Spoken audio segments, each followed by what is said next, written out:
నమస్తే. నేను మీ కుప్ప పద్మిని. ఇన్నాళ్ళు మీ సపోర్ట్‌ని నాకందిస్తూ, మీ ప్రేమని నాకందిస్తున్న ప్రతి ఒక్కరికి కృతజ్ఞతలు. ఇప్పుడు చూడబోతున్న ఈ వీడియో కూడా ఖచ్చితంగా మీకు ఉపయోగపడుతుంది. లైక్, షేర్ అండ్ సబ్స్క్రైబ్ చేసి మీ ఇష్టాన్ని, అలాగే మీ సపోర్ట్‌ని నాకందించండి. అలాగే ఈ వీడియో పట్ల మీ అభిప్రాయాన్ని కామెంట్ సెక్షన్‌లో కామెంట్ చేసి నాకు తెలియజేయండి. నమస్తే. నమస్తే. Welcome to our channel. నేను పద్మిని. ప్రస్తుతంతో పాటు ప్రముఖ ఆధ్యాత్మికవేత్త, ప్రముఖ న్యూమరాలజిస్ట్, లక్ష్మీ నరసింహస్వామి ఉపాసకురాలు శ్రీమతి స్రవంతి గారు మనతో పాటు ఉన్నారు. నమస్తే అక్క. నమస్తే పద్మిని. అక్క, సమాధులకి మొక్కద్దు అంటూ కొన్ని సన్నాసి మాటలు వింటూ ఉంటాము. ఆశ్చర్యం అనిపిస్తుంది. అంటే పర్టికులర్ గా సెలెక్టివ్ అన్నమాట. చాలా సెలెక్టివ్ గా ఉంటారు. కొన్ని సమాధులను అయితే మొక్కకూడదు. ఇప్పుడు మరి సన్యాసాశ్రమంలో ఉన్న వాళ్ళని, ప్రత్యేకించి పీఠాధిపతులుగా ఉన్న వాళ్ళని ఖచ్చితంగా సమాధి చేస్తారు. సమాధి చేయకుండా ఉండరు కదా. ఇప్పుడు అరుణాచలంలో రమణులు సమాధి ఉంది అక్కడ కదా. తర్వాత అన్ని ఈ శారదా పీఠం వాళ్ళు గాని, సమాధి ఉంటుంది కదా. ఇక బాబా గారిది అయితే అసలు మొక్కకూడదు. అవధూతలను మొక్కకూడదు, సమాధులను మొక్కకూడదు, పక్క ద్రోవ పట్టిస్తున్నారు. ఇట్లాంటి వాటికి వాట్ ఈస్ యువర్ ఆన్సర్ అక్క? మీరు ఎప్పుడైనా దత్తాత్రేయ స్వామి గురించి గనక చదువుతుంటే, దత్తుడి గురించి మీరు తెలుసుకుంటూ ఉంటే గనక, ఆయన ఒక్కొక్కసారి అంటరాని వాడిగా, ఒక్కొక్కసారి అధమ జాతీయుడుగా కనిపిస్తారు. ఒక్కొక్కసారి ఎట్లా అంటే ఈయన దగ్గరికి వస్తే మనకి ఏం జరుగుతుంది, అసలు ఈయనేమన్నా మనకేమన్నా నేర్పిస్తాడు, మనకంటే దిగువగా ఉన్నాడు ఈయన, మనకి ఈయనేం చేస్తాడని చెప్పి ఋషులు సైతం ఆయనని గుర్తించక వెళ్ళిపోతారు అనమాట. అంటే దత్త సాంప్రదాయంలో ఏదైతే ఉంటుందంటే, భగవంతుడిని చూడగలుగుతున్నారా వీళ్ళు, ఇవన్నీ పక్కకి జరిపేసి, లేకపోతే విషయాలంకారాల మీద ఎక్కువగా ఆసక్తి ఉందా అనేది చూస్తారు. Main important. ఇంకోటి ఏంటంటే, అట్లా మీరు సమాధికి గనక దండం పెట్టుకోవద్దు అనుకుంటే, ఈ రోజు కంచి పరమాచార్య గారు కూడా కంచి కామకోటి పీఠంలోనే ఉన్నారు. అలాగే జయేంద్ర సరస్వతి స్వామి కూడా అలానే ఉన్నారు. పరమాచార్య గారు ఒకసారి ఒక పొలంకి వెళ్తూ ఉంటే, ఒక చోట ఒకటి తవ్వుతూ ఉంటారనమాట. తవ్వుతూ ఉంటే ఆయన ఆపమంటారు. ఆయనకేదో వాణి వినపడుతుంది, ఆపమంటారు.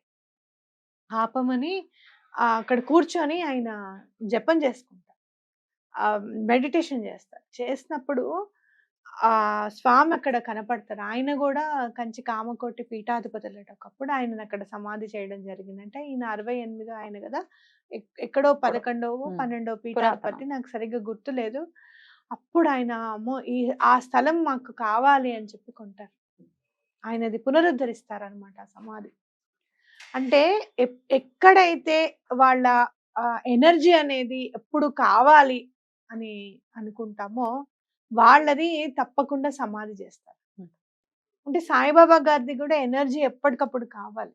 కరెక్ట్. మీరు చూస్తే శ్రీపాద శ్రీవల్లభులదిను, అలాగే బాబా గారిది చూసుకుంటే, శ్రీపాద శ్రీవల్లభులు 16వ సంవత్సరం పీఠాపురం వదిలేసి, పిఠికాపురం అని వస్తుంది చదువుతుంది, పిఠాపురం అని వదిలేసి ఇక్కడ కురువపురం వచ్చారు.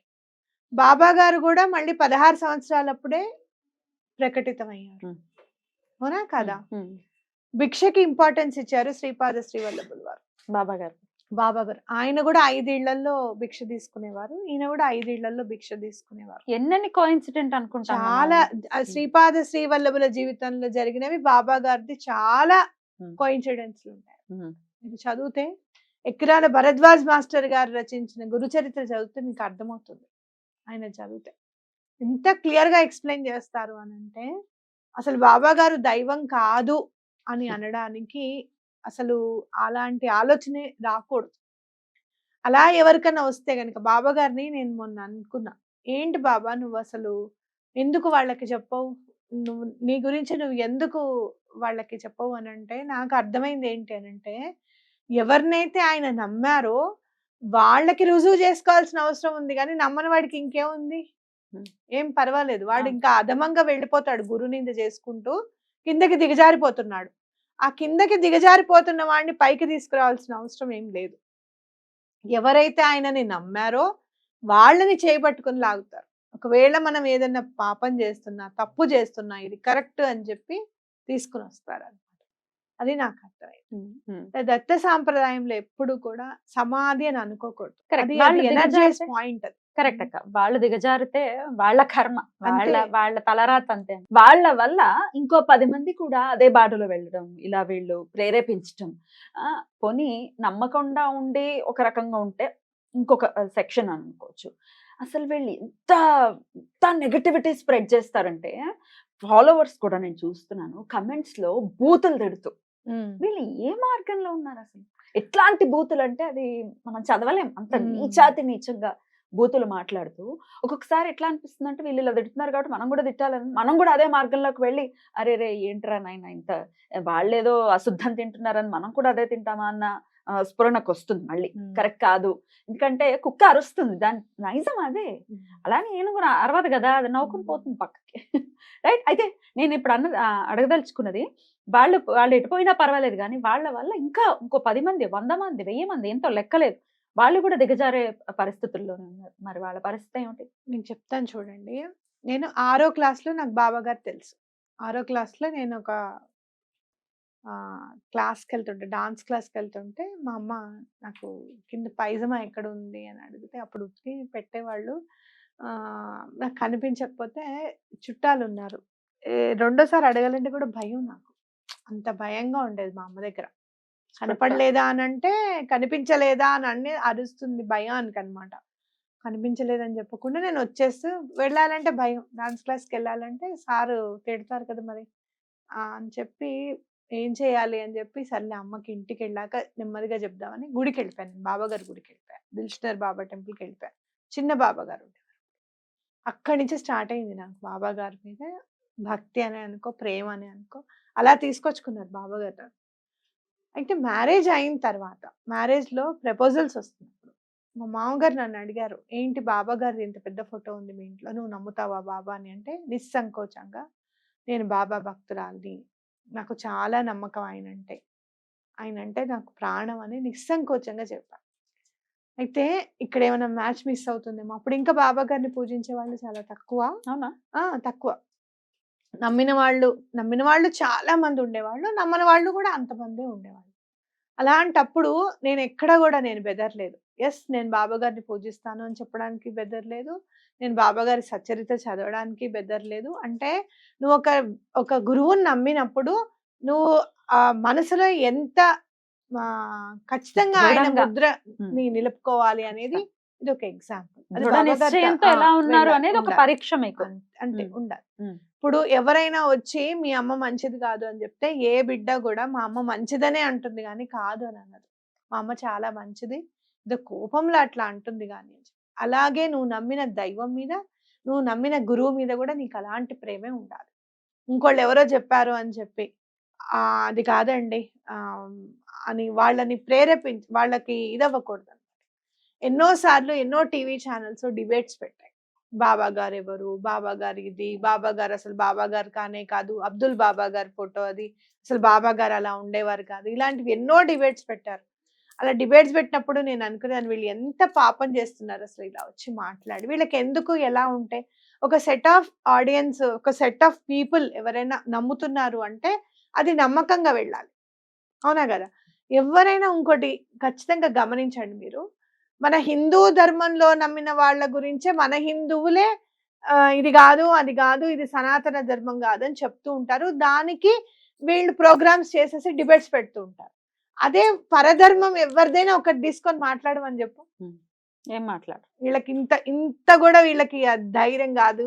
అదేదో అంటారు చూసావా, దమ్ము అనేది పావంతు కూడా కనపడదు. ఇందులో చూపించినంత దమ్ము అందులో పావంతు కూడా కనపడదు. ఎగ్జాక్ట్లీ. అయినా అసలు మనలో మనం కొట్టుకుని చావడానికి మనకి టైం ఉండట్లేదు. ఇది వరకు శైవులు వైష్ణవులను కొట్టుకుని చచ్చేవాళ్ళు. అవును. మొత్తానికి శంకరుల దయ వల్ల ఒక తాటి మీదకి వచ్చాము. ఇంకేదో కావాలి కొత్తగా అవహేళన చేయడానికి పక్క వాళ్ళకి, పక్క ధర్మంలో ఉన్న వాళ్ళకి మీరు ముందు కొట్టుకుని చావండి, మీకంటే అసలు ఒక క్లారిటీ లేదు అని అనడానికి ఒక ఆస్కారం ఇవ్వటమే కదా అసహ్యంగా ఇలా మాట్లాడతాం. అవును. ఇట్లా సమాధి చేయడం అంటే ఏంటి అని అంటే వాళ్ళ ఎనర్జీని అక్కడ నిక్షిప్తం చేయడం. మీరు చూడండి, పరమాచారి గారి దగ్గర, కంచి పరమాచార్య గారి పీఠానికి వెళ్తే నేను వెళ్ళినప్పుడు ఎక్కడ ఆయన లేరు ఇప్పుడు భౌతికంగా అని నాకు కించిత్ అనిపించలేదు. షిరిడి వెళ్ళినప్పుడు కూడా అలానే అనిపిస్తుంది. అసలు స్వామి లేరు అనేది అనిపించదు మనకి. వైబ్రేషన్ అనేది ఏమి గుర్తుండదు లోపలికి వెళ్ళిపోయిన తర్వాత. ఆయనను చూస్తూ ఉంటే అలా చూస్తూనే ఉండాలనిపిస్తుంది. ఒక్కొక్కసారి ఆయన చేసిన మిరకిల్స్ తలుచుకుంటుంటే ఏడుపొచ్చేస్తదనమాట. స్వామి నీకు నేను ఏం చేశానని చెప్పి నువ్వు ఇంత చేస్తున్నావు నాకు. చే చేతులెత్తి దండం పెట్టడం, నువ్వు తప్ప ఇంకొక దిక్కు లేదు అని మొక్కినంత మాత్రమున ఇంత చేసావు గదా నాకు అని చెప్పి ఒక రకమైన అంటే గ్రాటిట్యూడ్ తో కూడిన కళ్ళనీళ్ళు అనుకోవచ్చు. ఆనంద బాష్పాలు అని అంటే ఆనందంతో వచ్చిన బాష్పాలు. కానీ అది గ్రాటిట్యూడ్ తో అంటే ఒక కృతజ్ఞతతో కూడిన కన్నీరుకి పేరు కూడా లేదు. దానికి అసలు పేరు కూడా పెట్టలేం మనం ఇంకా. అలాంటి ఆనందమైన స్థితిని కేవలం గురువు దగ్గర మాత్రమే మనం పొందగలం. అయితే బాబా గారిని మీరు ఎందుకు పూజించాలి ప్రత్యేకంగా అనుకుంటే గనక, గురు సాంప్రదాయాన్ని, దత్త సాంప్రదాయాన్ని సరళీకరించడం కేవలం బాబా గారి వల్లే అయింది అని ఖచ్చితంగా అనుకోవచ్చు. మీరు చూస్తే గనక సమకాలీకులు వాసుదేవానంద సరస్వతి స్వామి వారును అలాగే బాబా గారు కూడా. వాసుదేవానంద సరస్వతి స్వామి అంటే టెంబే స్వామి అని కూడా అంటారు ఆయనని. ఆయనే ఒక కొబ్బరికాయని పంపిస్తారు. ఈయనేనా? ఈయనే. ఒకసారి చూపించండి అక్క. ఇదే సందర్భంలో స్వామిని కూడా చూద్దాం. చదువుతున్నాను స్వామివారిది చరిత్ర చదువుతున్నాను. టెంబే స్వామి. టెంబే స్వామి ఇక్కడ రచనలు చేశారు. మొత్తం అంతా మహారాష్ట్ర నర్సోబావాడిలో ఉన్నారు ఈయన. మాంగావ్లో పుట్టారు ఈయన. మాంగావ్లో ఉండి నర్సోబావాడి మొత్తం అంతా అన్నమాట. ఇంకా చాలా చాతుర్మాస దీక్షలు చాలా చేశారు. చేసి మొత్తం భారతదేశం అంతా కూడా పర్యటించారు. అయితే ఈయన మన బాబా గారిని సహోదరుడు అని అన్నారు. నిష్ఠాగరిష్ఠుడు ఆయన. బ్రాహ్మణ వంశంలో పుట్టారు. ఎంత నిష్ఠ అంటే ఎవరైనా బ్రాహ్మణులుగా ఉండి వాళ్ళు ధర్మం పాటించట్లేదు వాళ్ళ ఇంట్లో అంటే గనక వాళ్ళని దగ్గరికి కూడా రానిచ్చేవారు కాదట టెంబే స్వామి. నువ్వు తప్పకుండా నువ్వు పాటించవలసిందే అని చెప్పేవారట. అలా పాటిస్తేనే వాళ్ళ ఇంట్లో భిక్షావందనం స్వీకరించేవారట. అలాంటి ఆయన షిరిడి బాబా గారిని నా సహోదరుడు అని చెప్పి ఒక కొబ్బరికాయ పంపించడం అంటే అది మామూలు విషయం కాదు. మీరు చూస్తే వాసుదేవానంద సరస్వతి స్వామిని దత్తుడి అవతారంగానే అనుకుంటారు. ఎందుకంటే ఆయన రాసిన దత్తాత్రేయ స్వామి రచనలు అన్ని కావు. ఘోర కష్టోద్ధారణ స్తోత్రం కూడా ఆయన రచించింది. ఆయనని శ్రీ పరివాజకాచార్య అని కూడా మనం పిలుచుకుంటాం. లాస్ట్ కి దాంట్లో ఘోర కష్టోద్ధారణ స్తోత్రంలో ఎవరు రాశారు అని చెప్పి శ్రీ పరివాజకాచార్య పరమహంస అని అంటారు. ఎవరిని అంటారు? చాలా హైయర్ స్టేజ్ వాళ్ళనే అలా అంటారు అన్నమాట. ఆయన సోదరుడు అని అన్నారు బాబా గారిని.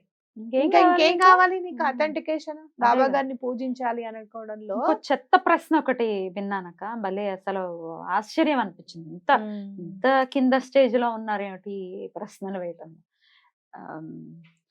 స్వాతంత్ర సమరయోధుడిగా ఏమన్నా పనిచేశారా బాబా గారు? నేను సమన్వయపరచలేదు ముస్లింస్ ని హిందువుల్ని.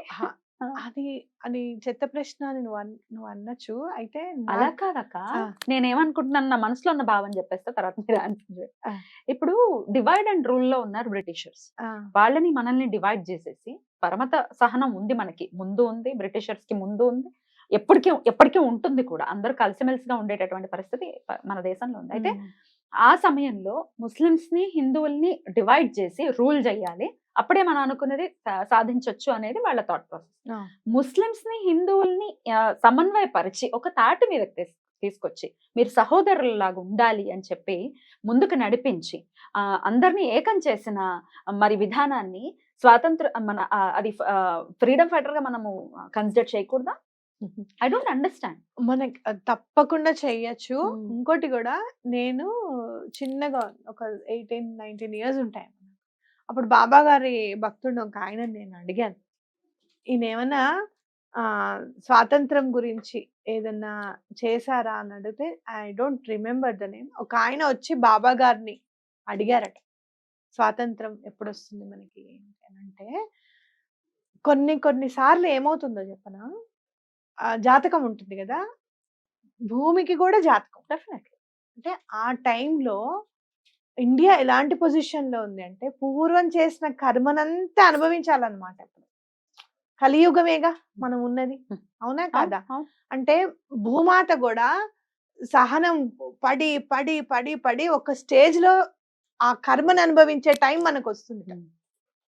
అదే మనము ఆ 150 ఇయర్స్ మనం అనుభవించిన క్షోభ, పరాయి వాళ్ళు వచ్చి మనని ఇన్వైట్ చేసి, పరమతస్తులు వచ్చి మనని ఇన్వైట్ చేయడము, అలాగే బ్రిటిషర్స్ వచ్చి మనని పరిపాలించడము అని అంటే ఆ పర్టికులర్ టైంలో ఆ భూమి భరించవలసిన టైం అనమాట, బ్యాడ్ టైం. మనకి జాతకంలో ఎలా అయితే బ్యాడ్ టైం ఉంటుందో భూమికి కూడా అట్లా ఉంటుంది. అలా క్షేత్రాలన్నీ కూడా ఎందుకు ఉంటాయి? బలానా క్షేత్రంలో బలానా పాజిటివ్ ఎనర్జీ చాలా ఉంది కాబట్టి గాణగాపురాన్ని ఎన్నుకున్నారు శ్రీ గురులు. పిఠాపురంలోనే పుట్టాలని ఎందుకు అనుకున్నారు శ్రీపాద శ్రీవల్లభులు? అక్కడ కరెక్ట్ గా ఆ టైంకి అంత మంచి పొజిషన్, ఆ పాజిటివ్ ఎనర్జీ ఉంది కాబట్టి అక్కడ కోరుకున్నారు. కాబట్టి ఎప్పుడైనా కూడా మీరు అనుకోదు, మనకి తెలీదు చరిత్రలో ఎక్కడా కూడా సాయిబాబా గారి చరిత్రలో రాయినంత మాత్రాన ఆయన కృషి చేశారా లేదా అనేది తెలీదు. కానీ ఖచ్చితంగా ఆయనకి మాత్రం ఒక విద్యుక్తంగా ఈ టైం వరకు ఇది వచ్చేస్తుంది, స్వాతంత్రం వస్తుంది అని మాత్రం ఖచ్చితంగా చెప్పుకోవచ్చు. మీరు గమనిస్తే దత్త సాంప్రదాయంలో పుట్టిన గురువులందరూ కూడా 1800 నుంచి 1930s లోపల ఉన్న వాళ్ళందరూ చాలా మంది ఉన్నారు. గజానన్ మహారాజ్ ఉన్నారు, అలాగే అక్కల్కోట్ మహారాజ్ ఉన్నారు, అలాగే షిరిడి సాయిబాబా గారు ఉన్నారు, వాసుదేవానంద సరస్వతి స్వామి ఉన్నారు, రమణులు ఉన్నారు, అలాగే మన పరమాచార్య గారు ఉన్నారు. ఆయన స్వాతంత్రం వచ్చిన తర్వాత కూడా ఆయన ఎప్పుడు కావాలనుకుంటే అప్పుడు వదిలేయచ్చు ప్రాణాన్ని. కానీ ఆయన ఎంతవరకు ఉద్ధరించాలో దేశాన్ని గాని మనుషుల్ని గాని అంతవరకు ఉద్ధరించి ఆయన తనువు చాలించారు. కాబట్టి ఇదంతా ఏంటంటే ఆ టైంని క్లెన్స్ చేయడానికే దత్త సాంప్రదాయంలో గురువులందరూ కూడా ఆ టైంలో పుట్టారు అనేది నాకు అందిన. మనకి ఎంతమంది తెలుసు పరమాచార్య గారిని గాంధీజీ గారు కలిశారు అని తెలీదు మనకి, అవునా? అలా మనకి తెలియని విషయాలు ఎన్నో జరిగి ఉంటాయి. కరెక్ట్. అయినా అందరం కలిసిమెలిసి ఉండాలి ఎండ్ ఆఫ్ ది డే కదా. అయితే ఒకటి మాత్రం వాస్తవం, ఒక ఆయన బాబా గారిని చూడడానికి వస్తారు, బ్రిటిషరు, పెద్దవాడు అనమాట చాలా. ఆయనకు మాత్రం ఈయన దర్శనం ఇవ్వలేదు. అలాగే ఫోటో తీసుకుంటాను అని అంటే ఫోటో ఆయన ఒప్పుకుంటేనే ఫోటో తీసుకోవాలన్నమాట. అలా ఏం లేదని ఫోటో తీస్తే అసలు కనిపించవారు. అట్లా మనకి ఎన్నో తార్కాణాలు ఉన్నాయి. బాబా గారు దత్తుడే, ఆయన దత్తావతారమే అని చెప్పడానికి బోలెడు ఉన్నాయి. నిస్సందేహంగా ఎలాంటి ఎవరు ఎలా ప్రేరేపించినా మీరు మాత్రం దృఢ నిశ్చయంతో ఉండాలి.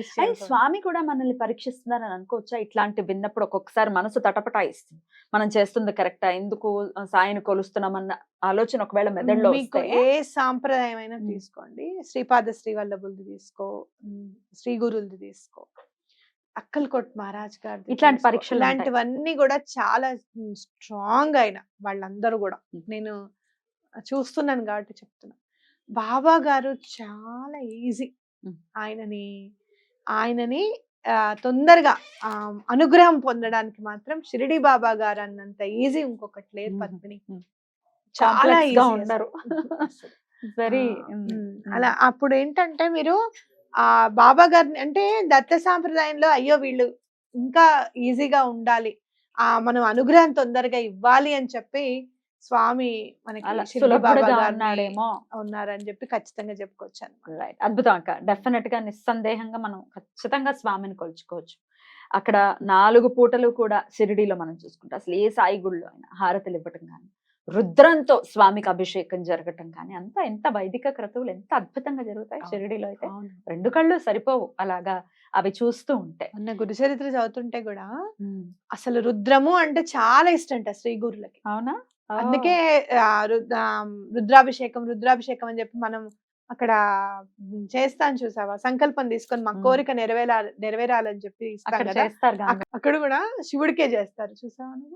అట్లా అన్నమాట. అలానే స్వామి ఎప్పుడు కూడా శివుడికి అభేదము అని త్రిపుండ్రాకారము ఆ భక్తుడే వచ్చి రాస్తాడనమాట బాబా గారికి. వాళ్ళ గురువు కనపడతారు, ఎంత మందికి వాళ్ళ గురువులు డైరెక్ట్ గా కనపడ్డారు. అక్కల్కోట్ మహారాజ్ గారు కూడా నేను ఇప్పుడు అక్కడ ఉన్నాను, నువ్వు ఇంత దూరం రానవసరం లేదు, నువ్వు షిరిడీకి వెళ్ళి నేను షిరిడీలో నీకు దర్శనం ఇస్తానని చెప్తారు భక్తుడికి. ఇట్లా ఎన్నో ఉన్నాయి ఎన్నో పద్మిని. ఉన్నాయి. మీరు ఉమ్. నిస్సంకోచంగా అట్లాంటి వీడియోలు అసలు బ్లాక్ చేసి పడి ఆ, నన్ను అడిగితే. అసలు ఎందుకంటే ఒక్కటి గుర్తు పెట్టుకోండి, మనసుని ఫస్ట్ బాధ మనం పెడతాయి. గుర్తు పెట్టుకోవాల్సింది ఏంటి అంటే మన మనసులో సంకల్పం. మన అమ్మా నాన్న అని మనం ఎలా అనుకుంటామో మన గురువు మన దైవం అని కూడా మనం అట్లా అనుకోవాలి. ఒకటి. రెండు, ఇష్టం లేదు ఎప్పుడైనా గుర్తు పెట్టుకోండి, ఎవరికైనా ఏదైనా ఇష్టం లేకపోతే దాని గురించి మాట్లాడరు, మీ మంచి కోరే వాళ్ళైతే. ఇట్లా హింసించే అంతేగాని ఇట్లా మాటలతో. గురునింద చేశారనుకో, వాళ్ళు చేసిన పాపమే కాక విన్న పాపం కూడా కలుగుతుంది. మనం వినకుండా ఉండాలి. విన end వి- of ఆ- the- ఆ- అలా ఇంకోళ్ళ చేత పాపం ఎందుకు చేయిస్తారు? ఉమ్. వాళ్ళు మంచి వాళ్ళైతే, వాళ్ళకి కరెక్ట్ గా ఒక జ్ఞానం అనేది ఉంటే, నేను ఇలా చేస్తూ ఉంటే వాళ్ళు వింటే వాళ్ళకు కూడా పాపమే కదా, తప్పు, నేను ఇలా చేయకూడదు అనేది స్పృహ ఉంటుంది. అసలు అంత దాకా అవునా ఎందుకక్క? కదా? మనసు ఉమ్. హర్ట్ అవుతుందన్న ఇంగిత జ్ఞానం లేదు. ఆ. ఇప్పుడు మనం అంటే మాట్లాడగలుగుతున్నాం, కొంతమంది మాట్లాడలేరు. వాళ్ళలో వాళ్ళు బా- ఖచ్చితంగా కుమిలిపోతారు. బాధపడతారు. నేనైతే చాలా బాధపడతాను బాబా ఉమ్. గారిని అంటే. నేను ఎట్లా కూడా. సమాధానం చెప్పాలి వీళ్ళకి, అసలు వీళ్ళకి ఎట్లాగా. నేను బాబా గారిని మొన్న అడిగితే నాకు వెంటనే ఆయన ఆన్సర్ వెంటనే నాకు వచ్చేసింది అనమాట. ఓ, నన్ను పట్టించుకున్న వాళ్ళ గురించి నేను పట్టించుకుంటా గానీ, నేనంటే ఇష్టం లేని వాళ్ళ గురించి నాకెందుకు? అంతే కదా, కరెక్టే కదా. అంతే. కరెక్ట్ గా చెప్పారు అని అనుకున్నాను. మనం చక్కగా గురువారం కూడా తప్పకుండా ఒక సమావేశం లాగా అయి గురు చరిత్ర ఖచ్చితంగా. పారాయణము, అలాగే బాబా గారి చరిత్ర ఒక గురువారం మేము దగ్గరగా ఏర్పాటు చేసుకుంటే, ఒక సాయి బంధువులందరూ ఒక దగ్గరికి చేరితే దూరమైనా కూడా రావడానికి అవకాశం ఉంటుంది. ఫస్ట్ దగ్గరలో ఏర్పాటు చేస్తాం. తర్వాత వేరే ఊర్లకు కూడా వెళ్దాము. బట్ దెన్ ఇప్పుడు మరికొద్ది రోజుల్లో నేను ప్రోగ్రామ్ ప్లాన్ చేసి అనౌన్స్ చేస్తాము. అందరం కలుద్దాం. రైట్ అక్క, thank you so very much అక్క. నమస్తే.